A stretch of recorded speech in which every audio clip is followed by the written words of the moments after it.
Iheduru, and I am the program director for the RN to BSM program. So the reason for this class, or for this, small session we're having today is to talk about understanding diversity and inclusion in education or in the classroom. Is everybody in this class planning to work in healthcare? Mostly nurses? Yes. Okay, very good. So that maybe then I can use examples, from healthcare and from nursing, as we go along. So what is the essence of this class, or what is the goal, or what are we looking to achieve at the end, or why do I even do this? So this can be tailored to really any group. It doesn't matter where you work. My hope is that you find something useful that you can use for your everyday work, for your daily life, communication with people that you're not very familiar with. So that is really the essence of the class. So it's really to assist students who are seeking to enhance their cultural awareness and inclusion in education and practice. So the goal is that you take something out of this whole session today, anything at all that is going to be very helpful to you. And it's also going to help empower students to create a condition under which diversity in the classroom and the workplace can flourish. Because oftentimes we have behaviors and attitudes that we're not aware of. And the goal is to become more aware, self-aware who you are. Because only when you understand who you are can you truly understand other people. So if you understand yourself, how you think, some of your biases and prejudices, then you can understand other people's. You also want to understand what in people's lives, in their upbringing, life experiences, makes them think the way they do. That somebody is from the same ethnicity, or from the same country, or from the same family, from the same parents, does not mean that they're exactly the same. Their behavior is going to be different. Their biases are going to be different. Because, yes, they may have a lot of things similar, but their view and outlook on life is really different. There is a saying in my country where they say that you are born of the same mother, but you're created by different gods. So that's really saying that people, everybody, no matter where you come from, no matter if you come from the same parents, you are unique in your own right. So that's very important, something to understand, as we go through this. So this is my disclaimer here. So, and I like to say that all the time, that I'm standing here talking to you about diversity and inclusion by no means say that I'm perfect, or that I have no biases, or I have plenty, and so do you. So the important thing is that although I have friends, and I do have plenty of friends, I work closely with colleagues who are from different races, culture, from different age group, and different socioeconomic places, and sexual orientation.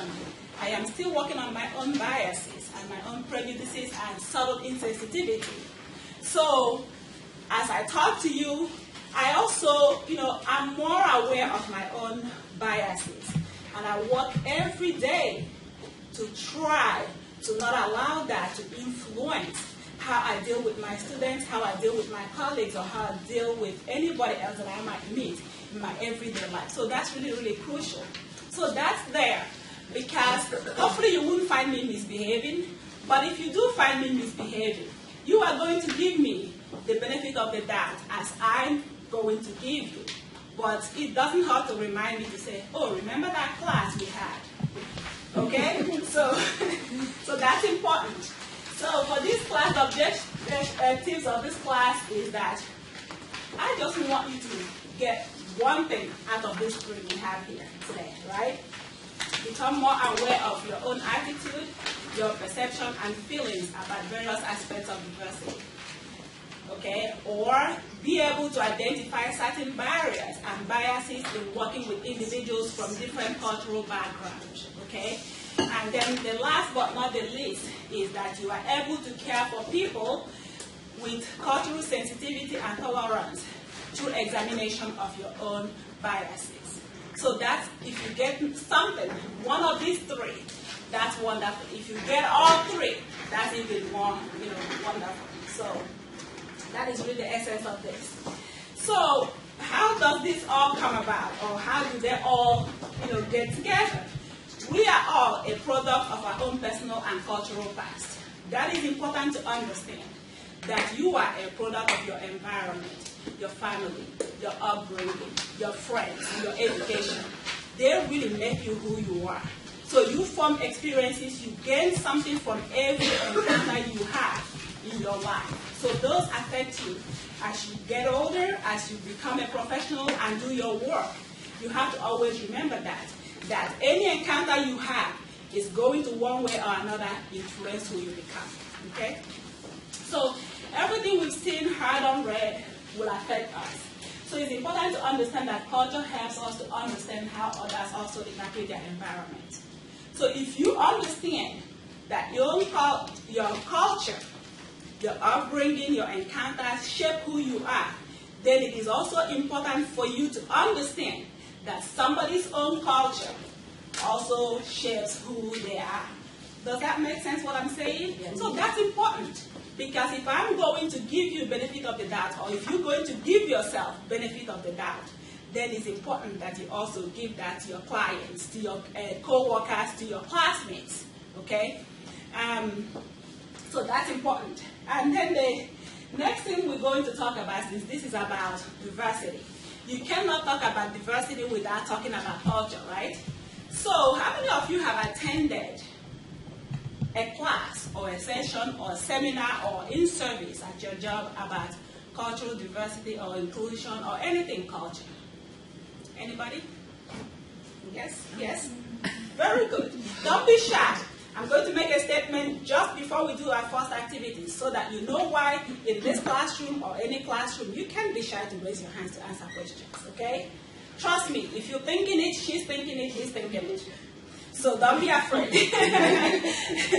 Okay, so what is, in your own words, if you hear the word culture, what comes to mind? Anything. You cannot be wrong, by the way, for this. Anybody? Yes. Diversity of different ethnic groups. Diversity and ethnicity comes into mind. Very good. What else? Come on, you can be wrong. Yes. Tradition. Tradition. Very good. What else? People's ways of life. People's ways of life. Yes. Yeah. Right. Anything else? Anybody wants to say? I think this is the vocal side. This is the side that keeps quiet to see if they're going to say anything. We're going to fix that. So culture is a learned and shared knowledge that specific groups use to generate behavior and interpret their experience of the world. So that is like the big definition. But I can tell you there is at least 20 or more definitions of culture. If you read different literature, different books, people define it in their own way. Okay? Culture is a term that goes beyond just race or ethnicity.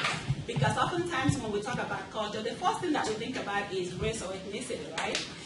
But it goes beyond that. It also refers to characteristics like somebody's age, their gender. So we talk about Gen X, what are all these age groups, millennials and all that, right?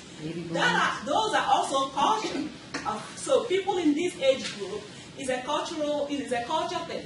We want to there's a generalization for some age groups on how they behave. But it's not always true for everybody who is there, right? But there are some similarities they all seem to exhibit, okay?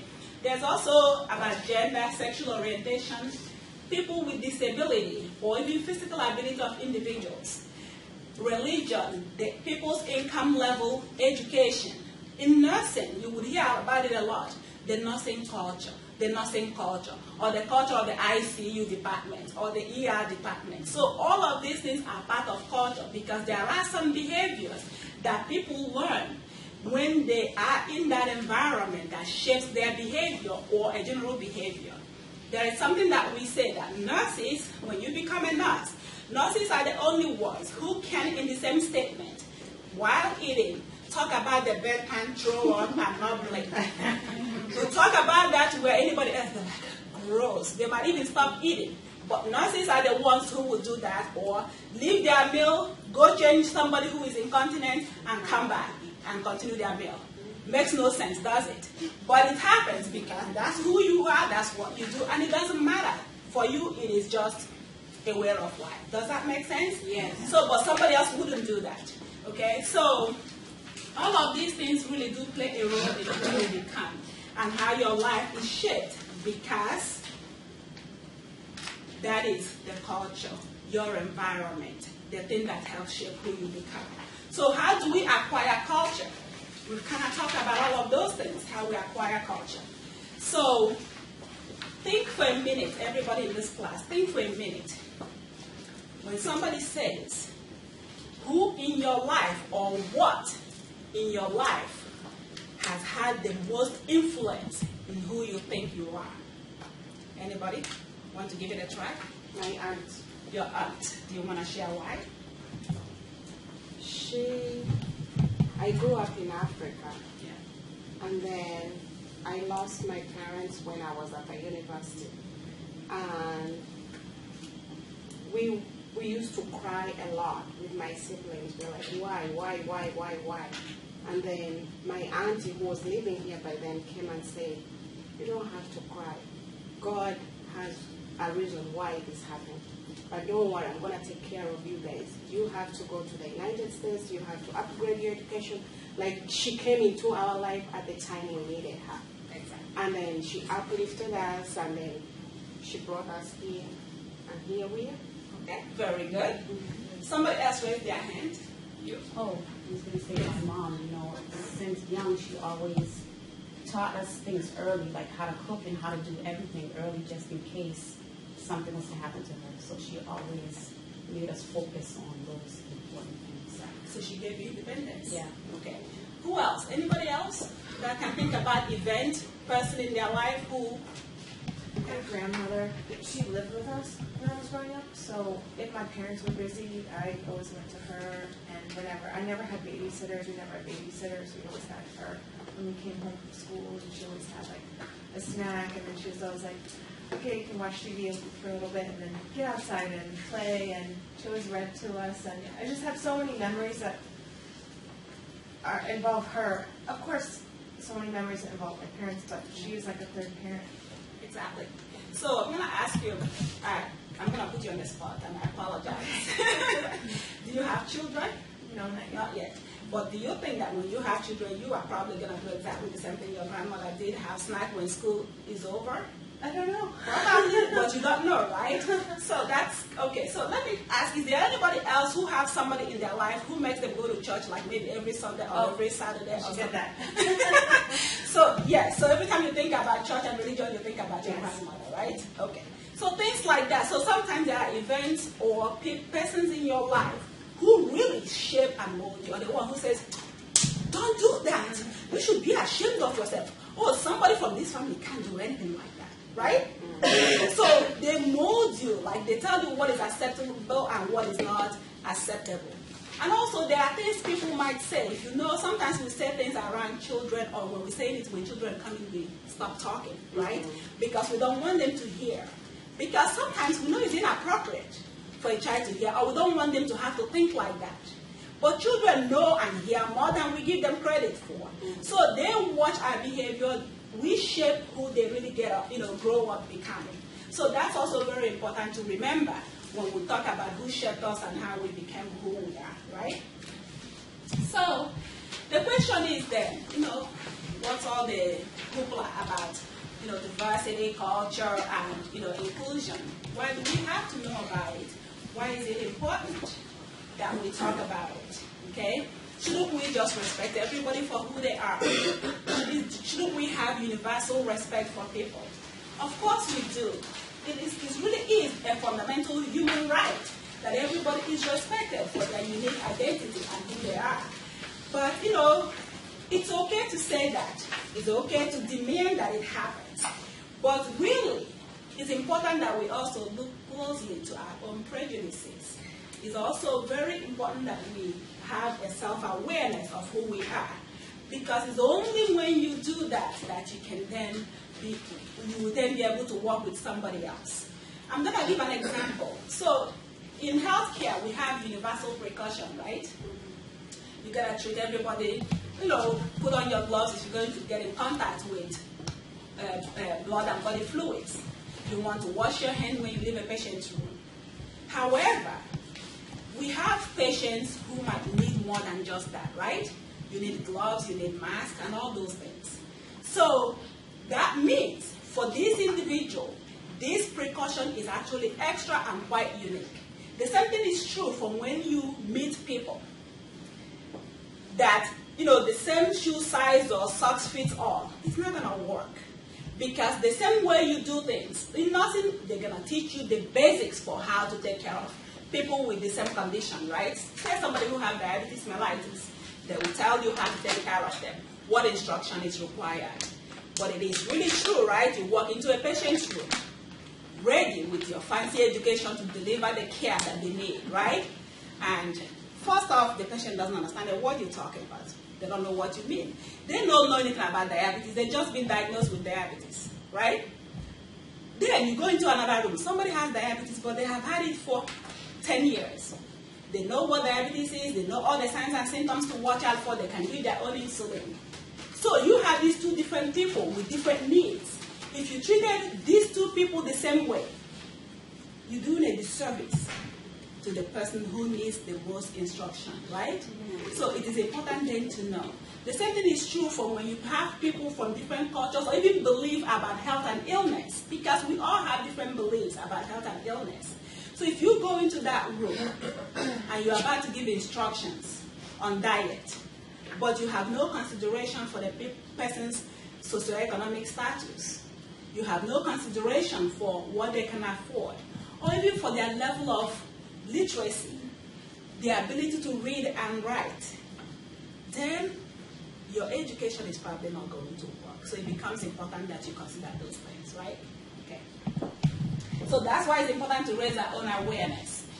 So now is the time for our activity. In the paper that your instructor gave you, there is this here, where I say take a moment. But before you do that, I need you to find somebody in this class you have never spoken to. Not even anybody. Which means if you're sitting in that seat with a partner, you cannot talk to them. The likelihood is that you sit with them all the time. So you need to switch seats and find a new partner. Come on. Let's go.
My family, my mother came from Kechi,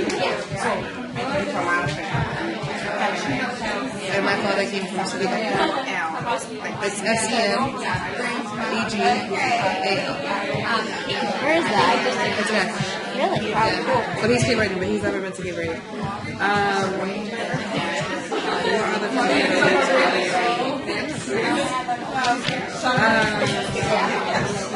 There's someone my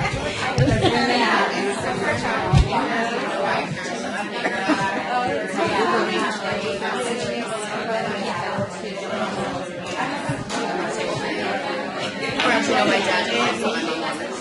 So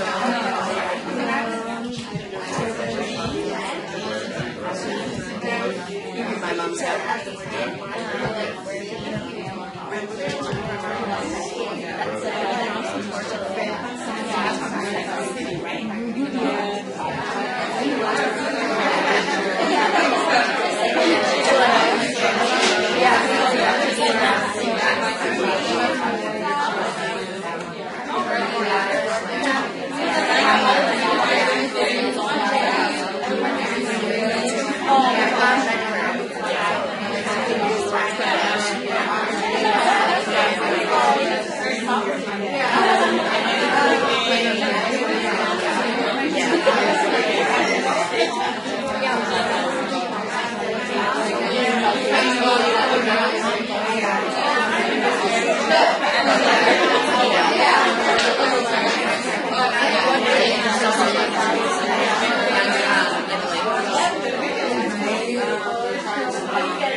Yeah, he's like super traditional.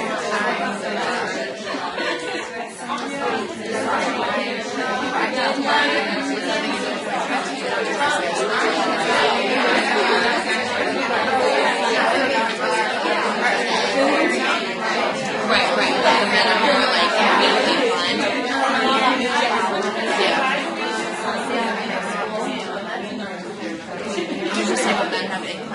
You have not asked the last two questions. You have 1 minute to ask the last two questions, and then we can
stay where you are.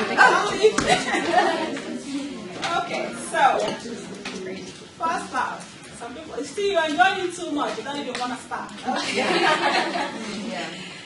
Let me ask. So there's the very last question on that paper. I said, do not answer. Do not ask, but I want you to reflect on it. So that is for you.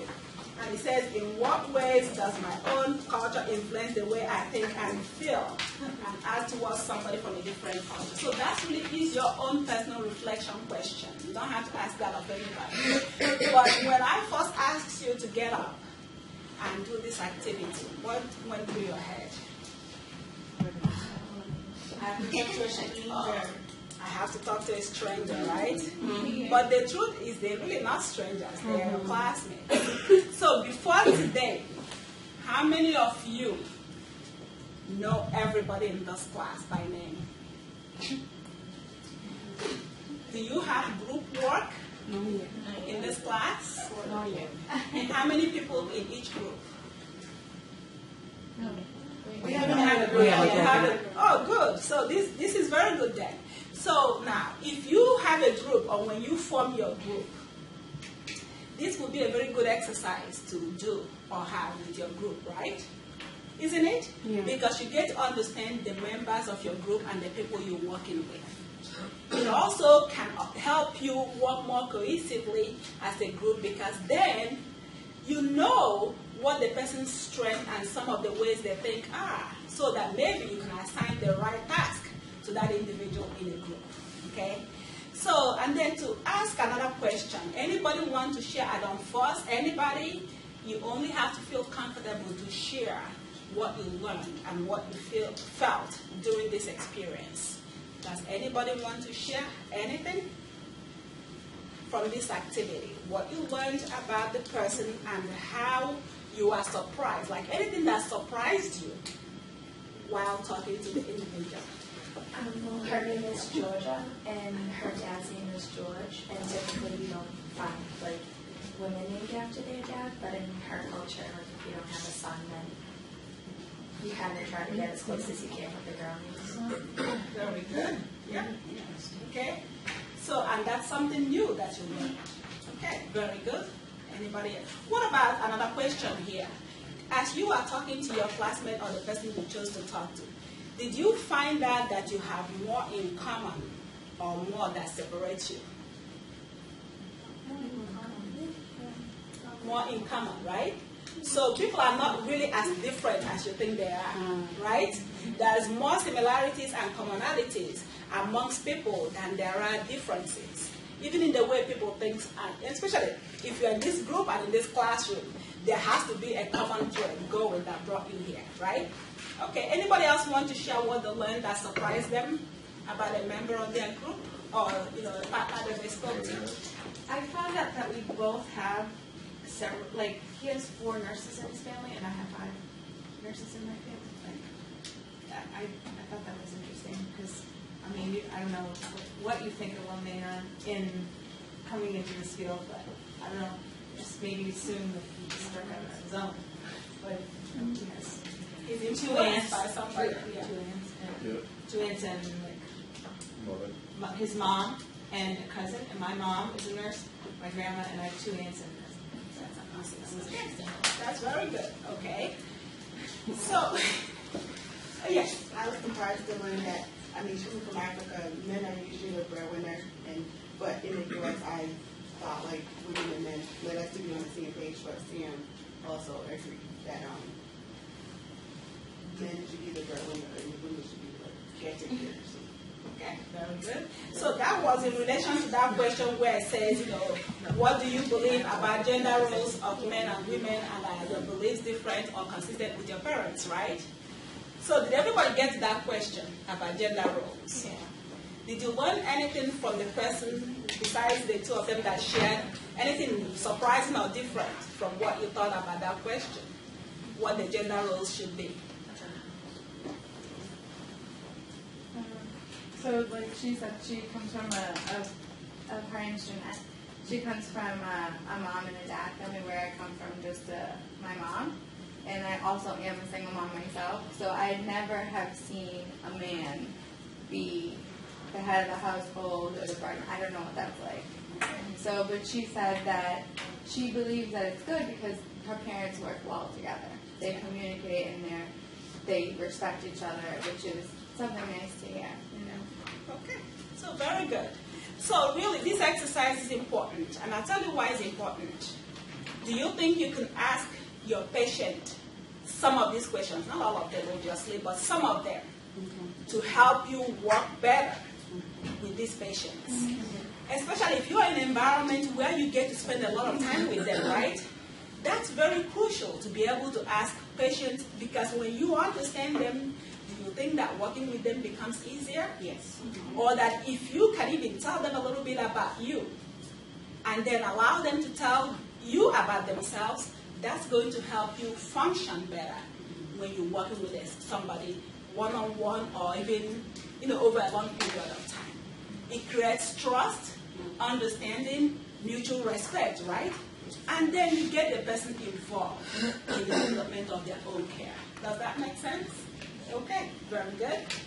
So we're going to move forward and look at some definitions that you have there. So for diversity, it's just refers to a variety of experiences and perspectives that people have related to culture, religion, and mental or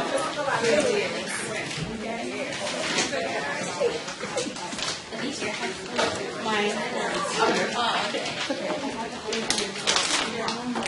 So it also involves, their heritage, the age, gender, just like when we talked about color, some of those things. And then the next thing is bias, because oftentimes we use the word bias, we talk about bias. And what it means is an inclination or temperament or outlook, especially a personal or sometimes unreasoned judgment. So when we say something is biased, that means that the judgment is unreasoned. Like there's no real concrete evidence behind why we think that way.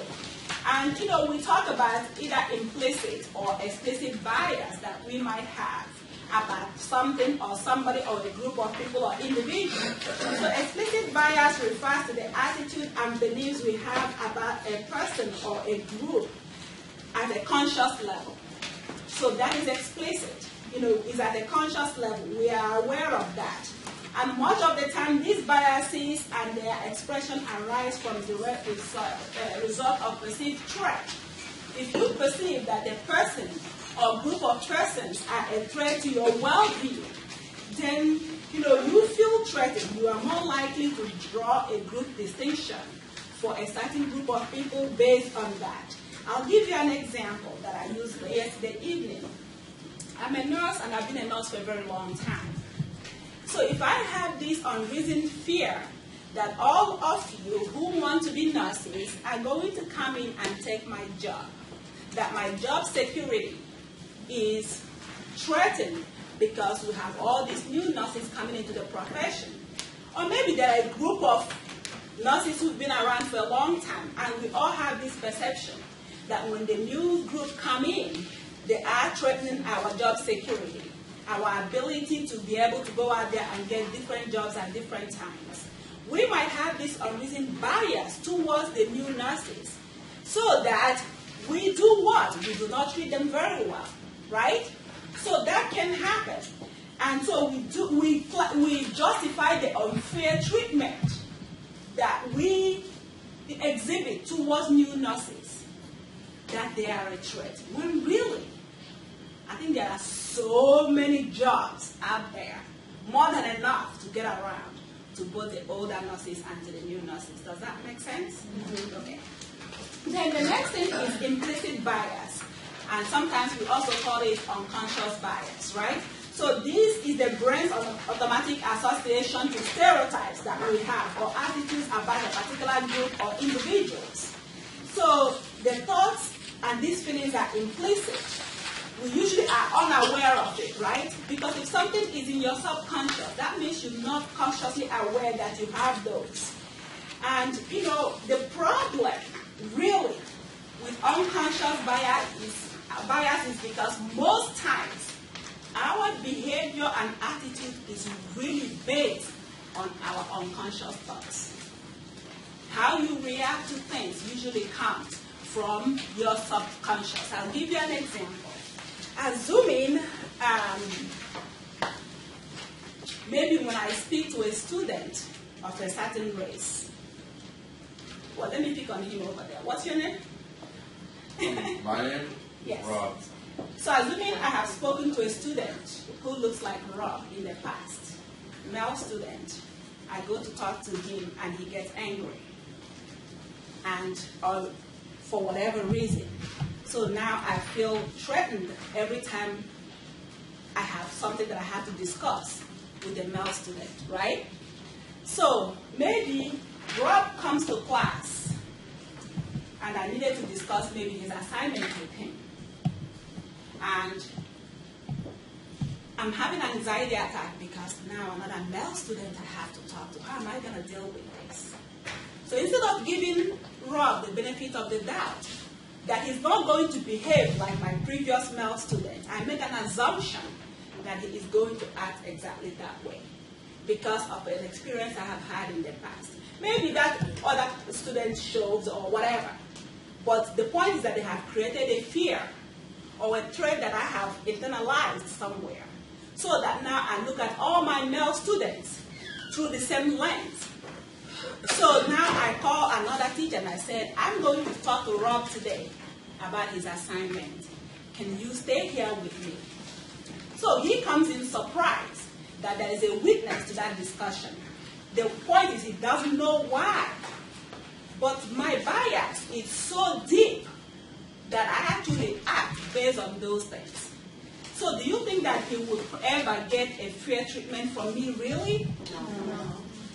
Until I can acknowledge that I have that feeling towards my male students and realize that not all my male students behave that way or like my other person who I have issues with, I would never be able to be fair to any of my male students. Does that make sense? Mm-hmm. Because it's in my subconscious and I have internalized it.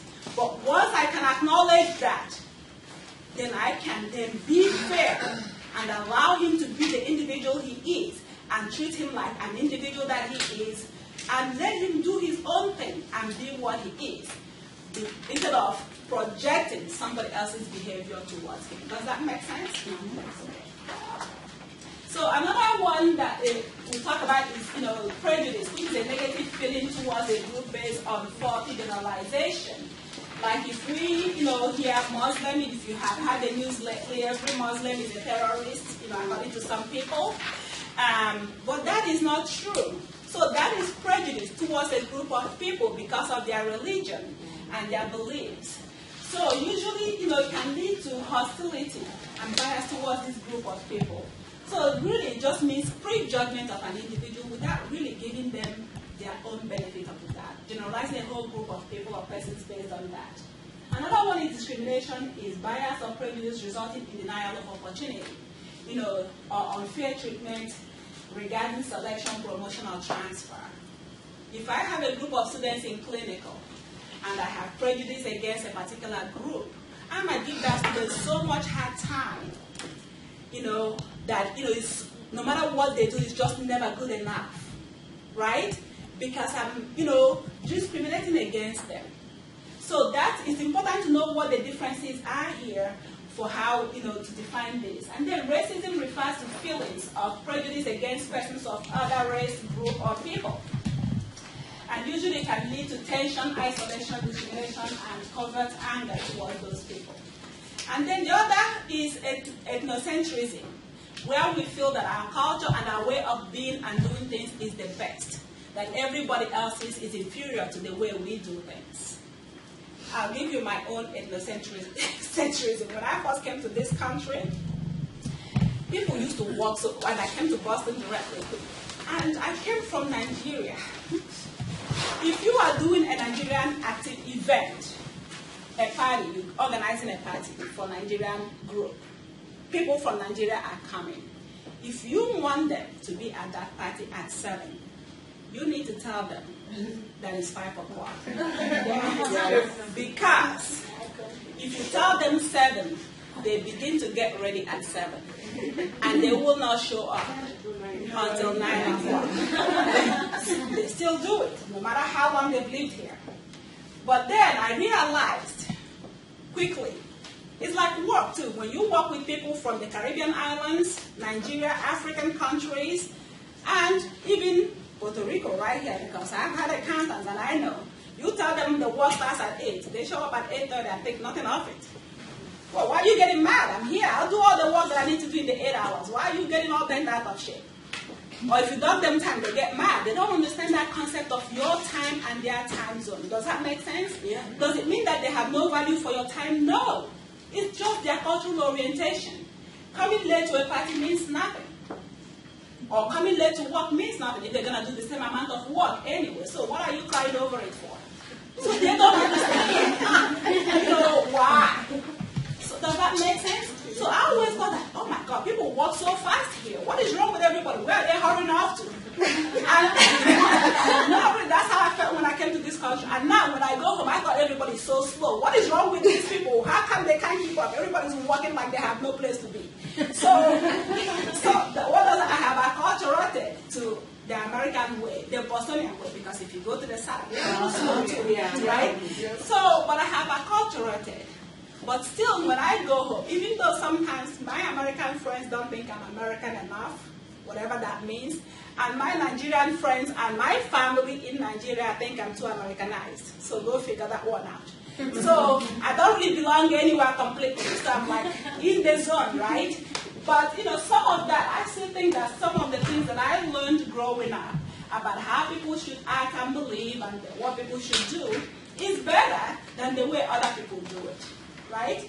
If you are outside skiing, I think you've lost your mind. Why would anybody want to go skiing when it's like minus, 10 degrees outside? Instead of staying close, you want to break your neck while you're freezing up, The whole thing makes no sense to me. So I think, those things are some of the ways we think the way of doing things for us is different.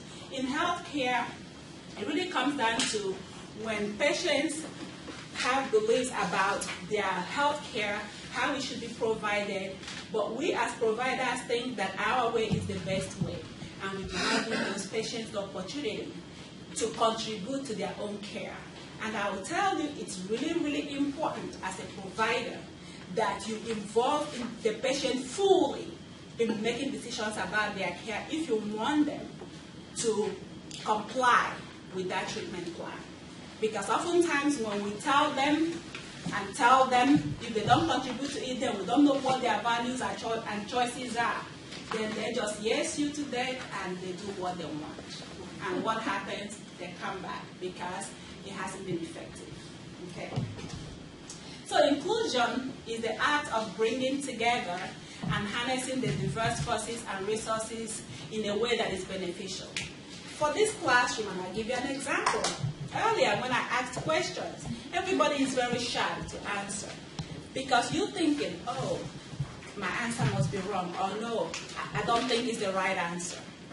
In a classroom, is the one place, and that's my strong belief as a teacher, is the one place you could say whatever you want without disrespecting other people.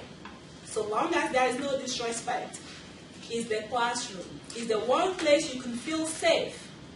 Because if I talk to you and talk to you and talk to you, guess what happens? What I'm doing is imprinting my whole knowledge and my perception on life to you. Right? I'm just telling you how I think it should be. And if she is the only one, when I ask questions, who raises her hands, guess what? Then that's all that you get is her perception and mine about things. However, in a classroom, when everybody contributes and answers questions, you all walk out of this class more enriched than you walked into it. You have different perspectives about all the things you learn because you've had it from diverse perceptions of the people in the classroom. So if you are thinking that your answer is wrong, or maybe you have a question that you really want to ask, I can guarantee you there are 6 other people in this class thinking exactly the same thing you're thinking. The question you want to ask that you're afraid to ask. And the moment you raise your hand and ask it, they're like, thank God. She asked it. They won't say it loud, right? But they won't say, oh, she asked, I was just thinking that.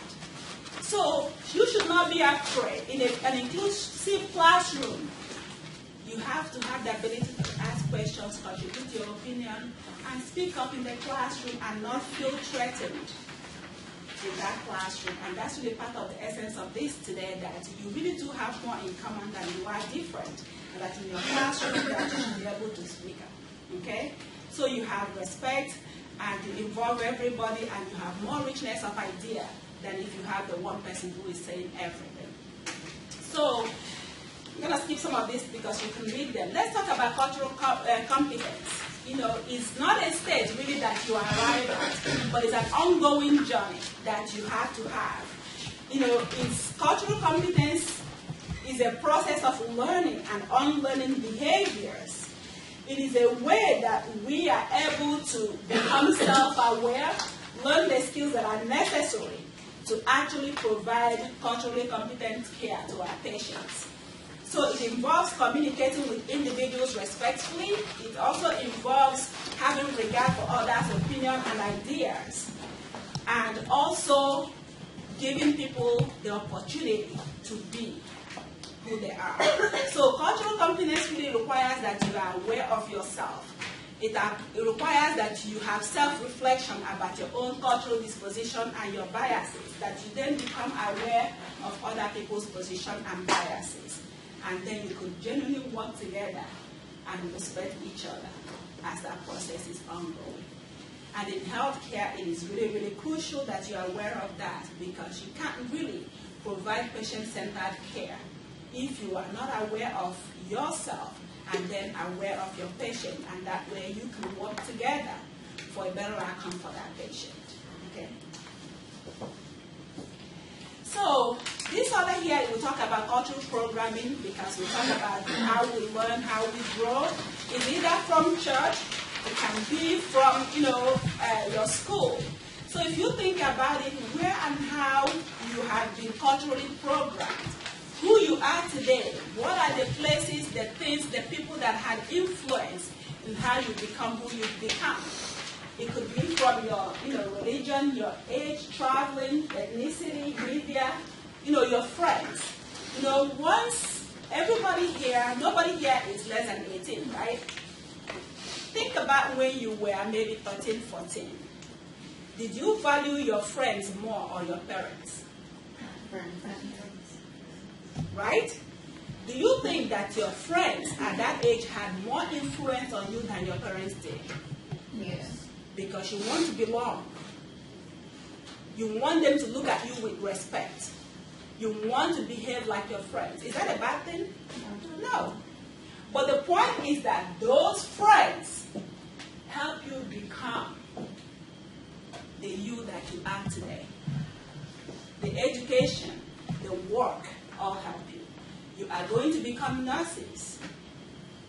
In 2 or 3 years when you graduate from nursing school, if I have this conversation with you, you are going to be speaking and behaving in a whole different way than you are today. You are going to think differently about so many things, because every day that you are alive and interact with people and places and things, you become a new you, a better you, right? Because you learn and you grow. So all of these help you become who you are. So that brings us to frame of reference. So a frame of reference is a complex set of assumptions and attitudes which we use to filter perception and create meaning about things that we see or come in contact with. And culturally speaking, we share frames with others and we share meaning with others. When we have different friends, we can easily fall into conflicts. Because if I'm going to have a project with her, and we look at things from different frames, different lenses, she and I might have a conflict because we view things in different ways. We have different filters that we view things at. However, if we reframe, if we give each other an opportunity to see things their way, so you have to allow that person to express things, their thoughts, and then they do the same for you, then you'll be able to overcome that conflict, and then you can work together as a group or as partners. Does that make sense? Okay. So in an inclusive classroom is a classroom in which instructors and students work together to create and sustain an environment in which everyone feels safe, supported, and encouraged to express his or her views and concerns. And I'm going to ask you in this class, is there anybody in this class who does not answer question or ask question or contribute to the class discussion because they do not feel self-supported or encouraged? I would hope not. But if you feel that way, you should give your classmates and your teacher the same benefits that you would want them to give you, which means that after today, after this discussion today, that everybody in this class who has that feeling of not being included or has feeling of fear or feel that they're not supported should not feel that way. Because your ideas, your opinion matters in your classroom. Because when you contribute to it, others learn from you. And we all of you in the class become better individuals. Because everybody contributed to the learning and the activities in the class. Okay? So in a classroom, the content is explicitly viewed as multiple perspectives and varied experiences of the group. Because if I were to give you instances and examples of things when I'm teaching you, you only know about mine, and I can only give you examples based on what I have experienced. But if few people in the class also contribute to it, then you work out with varied experiences and examples of the same thing. Right? So that comes from self-awareness and other things. So what is self-awareness? So awareness occurs when we are conscious of our personal reaction to people who are different. It is a deliberate self-examination and in-depth exploration of our own personal biases, our own stereotypes, prejudices, and assumptions that we hold about individuals who are different from us. And when we say that, we're not talking about different ethnicity only. We are not talking about people from different countries or different race. We really mean people who are different from you. It could be your perception of me being older than you or having more experience as a nurse. It could be from me being from a different culture. It could be because I speak with an accent. It could be for whatever reason. It could be looking at somebody who is of lower socioeconomic class than you or higher socioeconomic class, or somebody who has more education. So these are all part of what you need to look at. So anybody who is different from you in any way, when you examine your own personal biases, your own stereotypes, and then you are aware of them, it will also help you to understand your own assumptions of other people. Okay? So that brings me to cultural filter or filters. So it's the lens through which we all look at things and we look at our world. And we are going to do an activity here. So this next activity, what we're going to do is I'm going to ask you to quickly, I'm going to put up some slides on this board. So when I do that, I'm going to leave it up for maybe 3-4 seconds, and I'm going to switch to the next one. What I want you to do in your paper is the first thing that pops into your head when you see the image. I just want you to write that down. And we'll talk about it briefly after. Okay? And I'll tell you why we did this. Okay? Ready? Okay.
Okay.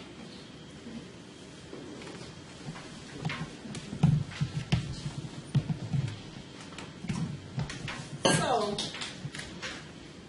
several things affect our cultural filter.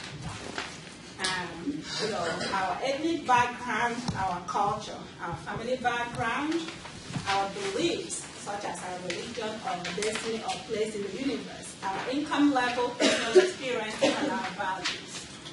When I showed you those slides, Can anyone share, share with the class? Anybody who feels comfortable sharing with the class? Any image that made the most impact or that you had the most reaction to? If you want to share, yes. The woman that's pregnant. The woman's pregnant and smoking. What went through your head when you saw that? She was crazy for doing that. You're like, are you nuts, right? Why are you doing that? So consider if a patient of yours comes in, you're working in a doctor's office or in a hospital, and a pregnant woman comes in and she smokes. Or maybe you're walking down the street and a woman is pregnant and she's smoking and she walks by you. You're probably going to have the same exact reaction. Yeah. What is wrong with her, right? Yeah. So does that mean you are a terrible person? No. Does it mean that she's a terrible person? To me, it doesn't. Yeah, but so what that means is, so the moment that thought comes into your head, you want to examine it. Yeah, like, why is she doing that? Exactly. What is her story? Do you understand the reason for that, the quick flip through? Because the first thought that comes into your head about anything you see, encounter with people, is your subconscious that speaks first. Your reaction to things always comes from what has been internalized about something. And it's usually those first reactions that most people will act on. However, you want to take a breath and then ask, I'm not really happy that she's smoking and pregnant. However, what is the story behind that? And then you view it from that person's lens. And then you are able to work with them. And understand how difficult it could be to quit smoking, even when you're pregnant, right? Okay, very good. What else? Who else want to share what they saw and had the most impact on them? Or at least something that stands out to you? This is a very quiet class. Yeah, mainly the women that had their heads covered. Yes. What did you think? Different, something I don't see all the time. Different, something you don't see all the time. Good. Did anybody else think something? Anything that comes into your head? No? Well, I'll tell you what I thought. So because I've done this class and I've used those images for a while, and I'll tell you that every time, depending on what is happening in the news, my thought about that image is always different. Because the media and everyday life, the things you see and hear, will alter your perception about things and about people. Right? Immediately when I saw that, as I was preparing this lecture again, I thought, they cannot come into this country. Because that's what. And then I felt bad, because I know that is just culture. I'm from Nigeria. Nigeria has Muslims, Christians, people from all kinds of religion. And the people from the north usually dress like that. Not because, even the people who are not Muslims, because it's a sign of purity. As a woman, you need to cover everything because your body only belongs to your husband. So when they're at a certain age, it's okay to dress like us, leave your hair. But once you reach, I think it's age 13, I'm not sure now because I'm not from there. Age 13, they need to begin. So once you become a woman, essentially, usually at the time when they begin to get their period, now they are full women. They're considered full women, so their body cannot be exposed for another man to look at. So it has really nothing to do with the religion per se. It's the custom and culture of that area and those people that makes them dress that way. Does that make sense? So sometimes the idea or what we attach to some of those things are different from what it really means. Any other image that stood out to people? I think the police officer is kind of along the same lines as what you said with like what's going on in Yeah, right? Yeah. Exactly. So again, it's very important to remember those cultural filters. Those filters, the lens with which we view our world. You know, once that you see that, do not react immediately based on that. And another thing, I'll tell you what I experienced when I came to this country. Again, I'm from Nigeria, so Nigeria is just for black people. So the mixture of ethnicity is not really there. The only thing is people that speak different language from you. So coming to this country, of course, I'm like, you have all these people. You know, I didn't even know there are so many colors of shades of human beings in my life until I got here, right?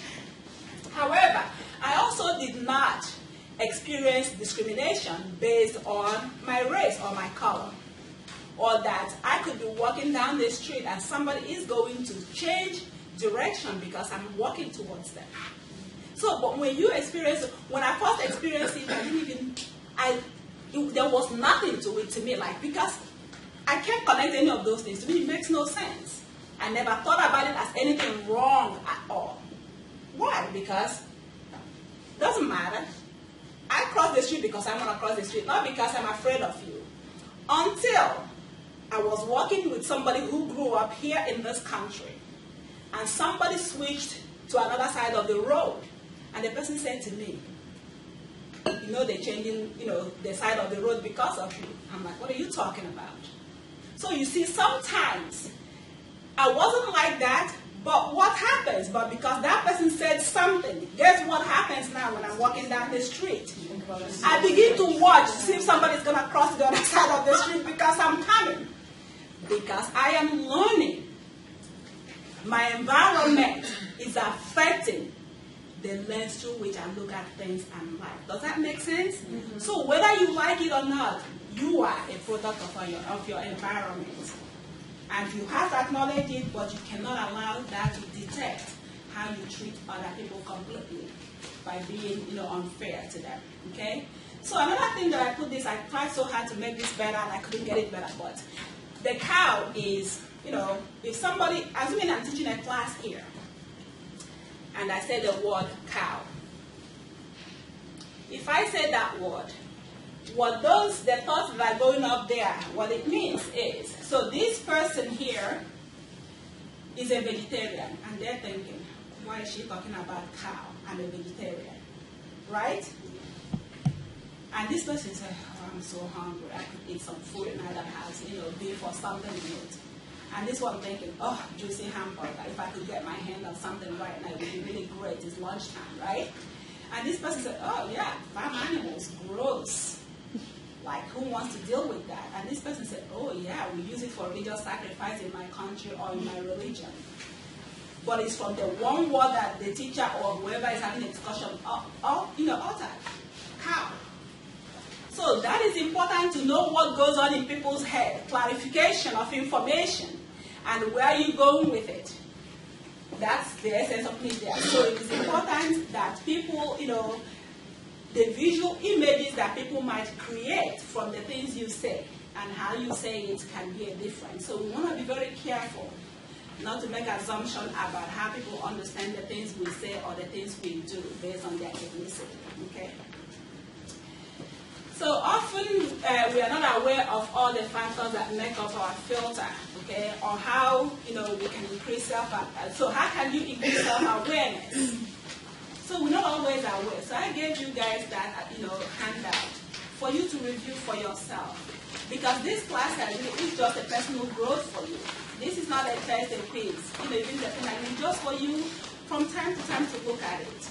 You become a better you. I think, a better individual, a better nurse, a better healthcare provider, a better friend, a better classmate, because you begin to, you know, create and increase your own self-awareness, and then you can increase self-awareness, awareness of other people. And what is the other thing that you could do? Cultural encounter. Cultural encounter is, you already did it in this class. In this class, you have all, like 23 of you, different people that you encounter every day that you come to this class. So it's already happening. However, you have to be a bit more deliberate in your encounter with people, meaning that you have to learn a little bit more about the people you meet. You don't just look at them as, what's your name? Rachel. Rachel. So first off, I want to find out Rachel's name. That's a start to go, right? But I'm not just going to look at her as Rachel, my classmate. It's important that if I know a little bit more about Rachel, my classmate, that I'm going to understand her better, I'm going to treat her better, and respect her more. That if I'm having a discussion with Rachel, that I am going to better understand her perception about that discussion based on how much more I know about her.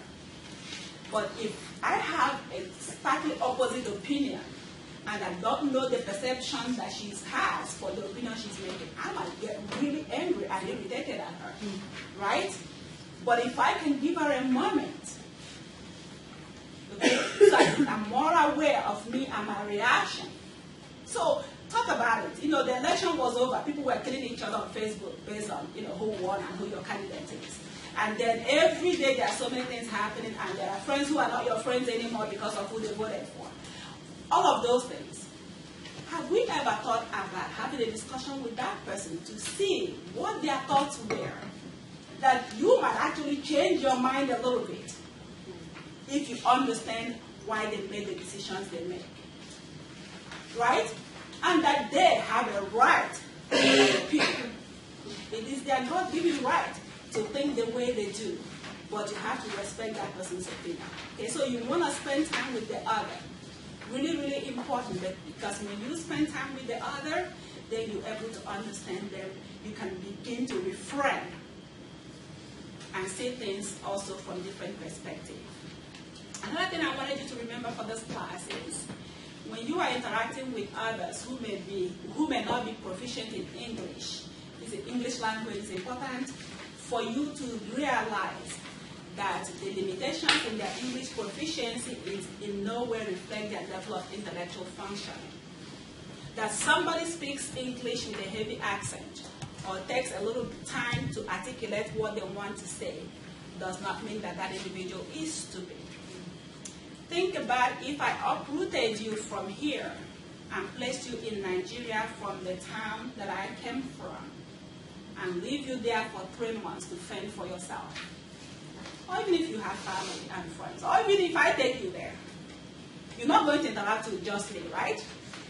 You have to think about the language, the culture, the people, how they do things, how slow they walk. When you tell them you have an appointment at 10, you show up at 9:50, and they don't show up in their office until 11 o'clock, and you're getting pissed off, and you're like, they don't even apologize. So think about that when you interact with people who are from different countries. It's important to remember those. So it is important, cultural awareness, self-awareness is important for professional effectiveness because it will affect and impact how you function as a professional. Okay? It's important to know that everybody looks at life through their own cultural filter and lenses. It's important to also know that our own ethnocentrism and the culture-based biases affect how we judge other people. Whether you like it or not, it is going to affect how you judge other people. So the prerequisite for achieving professional effectiveness is cultural competence. So we want to try hard to become more self-aware, because if we become more self-aware, then we are able to function more or much better in our professional level. Okay? So what can we do? Like I gave you those handouts there. It's important to educate yourself to become more sensitive, okay, about other people. You never want to make any assumptions about individuals from different race or from different cultural backgrounds. You want to treat each student, if you're a teacher, or your fellow students as an individual first, which means you have to afford them respect that they each deserve, and then try to know and understand them better. Get to know each of them as much as you can, okay? So how do your own experiences and values and beliefs and stereotypes influence your knowledge and understanding of a group of people who are different from you? Think about what assumptions you may have about different students or your teachers or the staff or the people you meet every day. Do you expect other students of color to need extra help in class? Do you expect them not to be able to speak English clearly? if you're given a group assignment and you have people from different ethnic background or cultural background, do you immediately assume that you're going to have a really difficult time in that group because people who are different from you are in that group? Can you find a common ground to work with them by first trying to understand them, and then you can work together as a cohesive group, okay? And then the next thing you can ask yourself is, how do your own experiences, your own values and beliefs and stereotypes inform the way you interact with individuals from different racial background or from different cultural backgrounds? Ask yourself, are you comfortable around students, colleagues, and peers of different color or ethnicity? Are you afraid of students or your peers and your colleagues from different background or background that is very different from your own? If the answer to any of this is yes, you want to say, but why am I afraid of them? Is it because of something I have been told, what the media is saying? Is it from a personal experience? And think if it is really fair to judge everybody from that ethnic group or cultural group based on the one experience or what somebody has told you.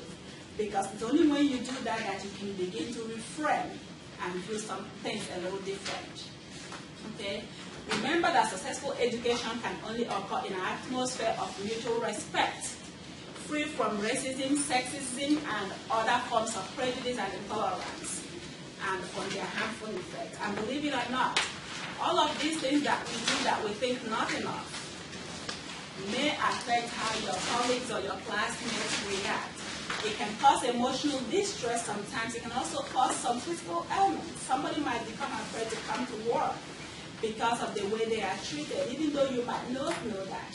When you have somebody who constantly calls out sick from work, if you're a manager of something and somebody calls out all the time, or you see a pattern when they have they schedule with somebody, they call out all the time, you might want to investigate that a little bit more to see if there is any interaction ongoing that makes that person very uncomfortable. So they do not want to come to work, because if they come to work, this person does not treat them very well. Okay? And last but not the least, remember, when we talk about diversity or inclusion, diversity is a mix of differences, and it's a good thing, really, because it enriches you as an individual and whatever your learning experience is going to be. Cultural competence is ongoing. It is how we achieve diversity and inclusion. So you have to try to strive for cultural competence. And it is a journey, it's not a destination. Because every day you want to be there at including people and working with others who are different from you. So inclusion is making the mix work. And only when you consciously work towards that can you really truly achieve that. If you make a meaningful connection with other people, you make them feel valued, respected, and supported. That's important. During every cultural encounter you have, it is important that you also remember that your values need to be respected, that you do not lose who you are because you want to make somebody else feel comfortable.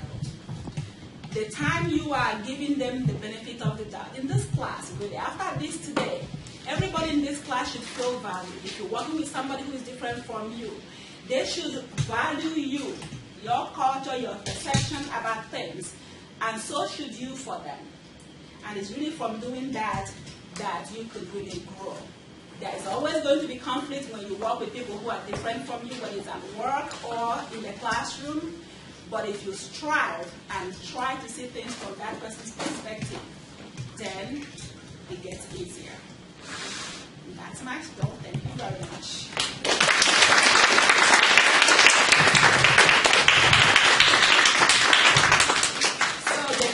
I gave you really is for you, something for you to take and look at it from time to time. And when you become a nurse, it doesn't end there, you continue to learn every day. Okay? And I wish you luck. I hope to see you in the BSF. Thank you.